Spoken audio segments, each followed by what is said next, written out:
It really matters what you think. It also matters what you do. Welcome back to the Wealth Boomerang Show. We're chatting to Jamie McIntyre, who's bringing 21st century education to the masses. I think 500,000 people have been through seminars, and Jamie has been nominated for the Australian of the Year award. What are your plans for revitalising the education system in this country? Well, I think it's critical that we, education, as I said before, is the key to future prosperity of an entire country, let alone individuals. So the last 15 years, I've been focusing on individual level through my seminars and through DVDs and online material that we give away to thousands and thousands of people. But we really want to change it at a school level. Particular high school level. I think that's where it needs to change, and that's one of the reasons why I've decided to enter into politics, is to really push that education agenda, that we really need to update and change our education system in Australia so we can become a world leader. Kids these days deserve to have access to a 21st century modern day education taught by those with a PhD in results, teaching real life stuff that you can use when you leave school. There's so much things you learn at school. You probably remember, I remember I was one of those students asked the teacher when we were being taught trigonometry, algebra. I mean, I was asking, why do we have to learn this? How is this going to help me live my dreams one day? And that's the challenge of the 19th century education. There's no correlation between what they're teaching and how it applies to us in life. And kids aren't stupid. Learning should be fun. And if you pre-frame kids and say, we're going to be teaching this today and learning these lessons because this is going to help you get X, Y, Z in the future, kids then have a reason to learn. School is fear motivation. You need to use more than fear to encourage kids. If you don't do this, you don't get grades, you won't get a job. You need to inspire them.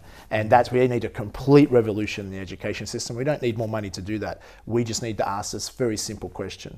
What should be in today's education curriculum to help people excel in the 21st century? That's a very simple question to answer, and that should dictate the education we should start teaching at school. And through years of presenting on stage and writing your books and things like that, you've told a lot of people what they need to do. So saying, okay, you need to learn how to balance a checkbook, you need to learn how to invest in property, invest in shares, internet business, own business, that sort of stuff.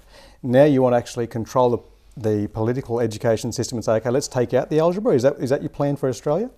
Yeah, I won't say take out the algebra, but I think we should make it a priority to learn the basics and the things that are critical to learning. Our kids are so ill-equipped. Emotional intelligence should be taught at school, financial intelligence, general skill sets.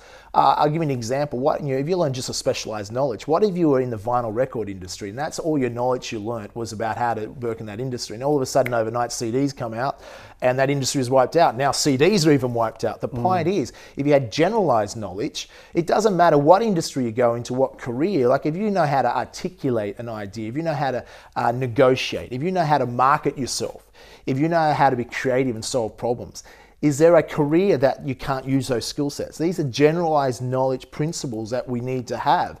We need to teach our kids how to think. The 19th century education model was about teaching people how to be good employees, to go and work in factories, in mass production. And at the time, the world needed that, to conform and follow the rules. You didn't want to teach people to be creative and, let's not put this nut on the wheel today, let's try something different. You didn't want that, you wanted conformity. But today's, you need to be creative and be able to think for yourself to be able to succeed. The future is performance-based, people running their own businesses. That's where it will move back to. Accountability and responsibility. There will not be a pension in the future to take care of us. We'll have to learn how to become an investor. Peter Costello even told us that when he was the former treasurer. You're getting very busy now with the politics, and we've got the books before, What I Didn't Learn at School That I Wish I Had, What I Didn't Learn from My Financial Planner That I Wish I Had, What I Didn't Learn from My Real Estate Agent, I think is another one. There's Lessons Learned from Oprah Winfrey, Lessons Learned from Mark Zuckerberg and Facebook, Lessons Learned from Warren Buffett, Arnold Schwarzenegger. Are you going to have time to write books while you're off trying to run the country? Yeah.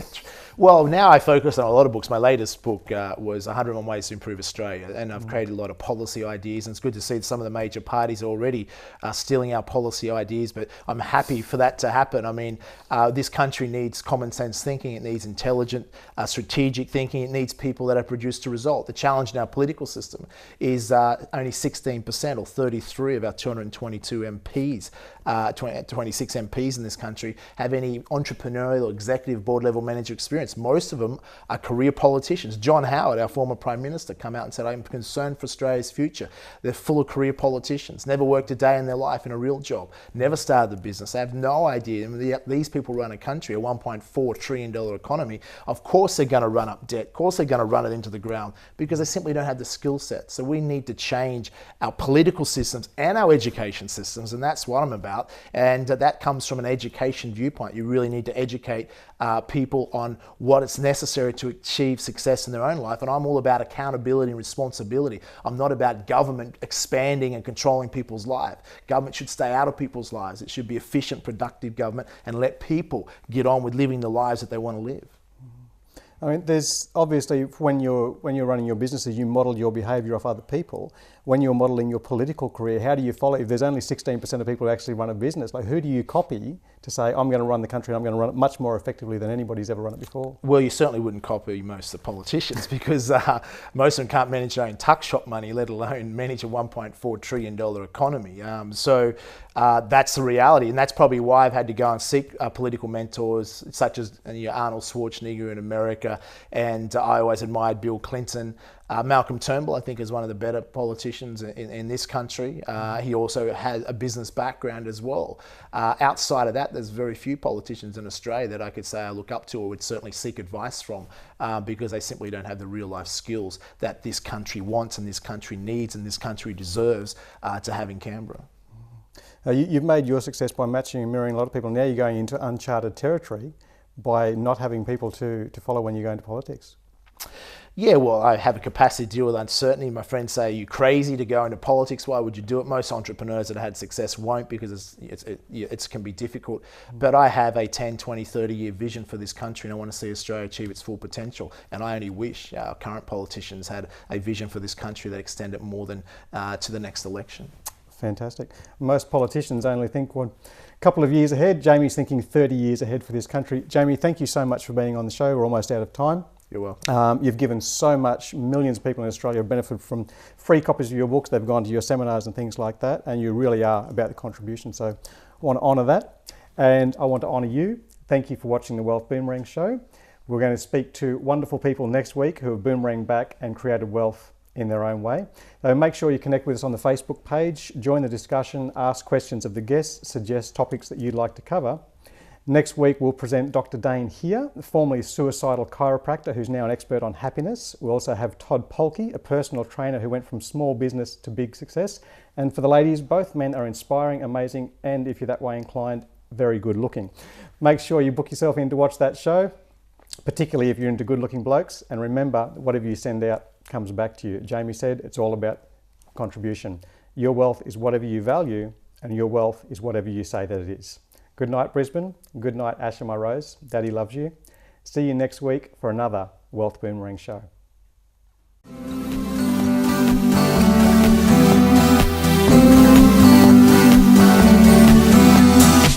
It really matters what you think.